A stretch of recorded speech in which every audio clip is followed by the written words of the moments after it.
Hello friends, welcome back to my channel Soni with Mumbai और मैं हूं सोनी। तो फ्रेंड्स, कैसे हैं आप सभी? आई होप आप सभी बहुत अच्छे होंगे। सो फ्रेंड्स, ये गणपति पूजा के कुछ क्लिप्स थे जो कि मैं आप लोग के साथ शेयर नहीं कर पाई थी क्योंकि मेरी तबीयत थोड़ी ठीक नहीं चल रही थी, इसके वजह से।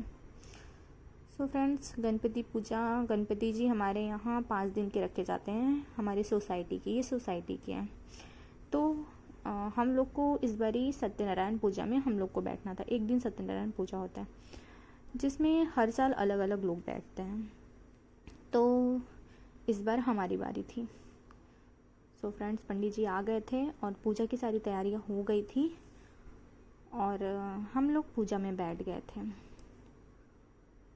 और पंडित जी, ये तुलसी का पत्ता है। यहाँ महाराष्ट्र में अलग तरीके से सत्यनारायण पूजा होती है, हमारी यूपी जैसे नहीं होती है।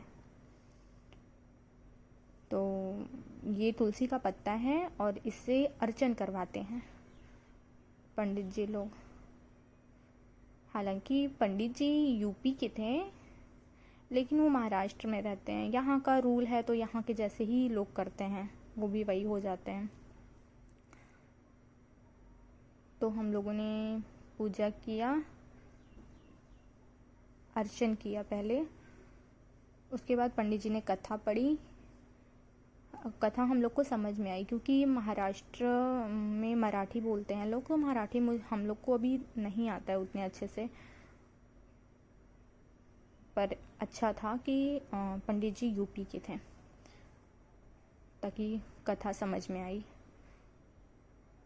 और उसके बाद कथा पढ़े पंडित जी और उसके बाद हवन हुआ और आरती हुई। सुबह से मैं लगी हुई थी। बाबू भी बहुत परेशान कर रहा था मुझे, क्योंकि होता है ना, जिस दिन काम होता है बच्चा उस दिन परेशान करता है।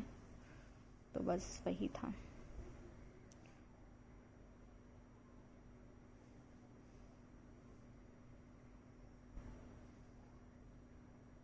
और पूजा पाठ बहुत अच्छे से संपन्न हो गया, बहुत अच्छे से। और महाराष्ट्र में होता है कि जो गांठ बांधते हैं महाराष्ट्रियन लोग, तो उसमें कुछ शायरी बोलना होता है। तो गांठ खोलते टाइम तो वही मैं कुछ बोल रही थी और कुछ ये बोल रहे थे और वो लोग ही फ़ोन में कुछ निकाल के कुछ लाइनें थी जो दिए थे। तो बस ये कुछ फ़ोटोग्राफ्स हैं। और प्लीज़ चैनल को लाइक करें, शेयर करें एंड सब्सक्राइब करें। बाय।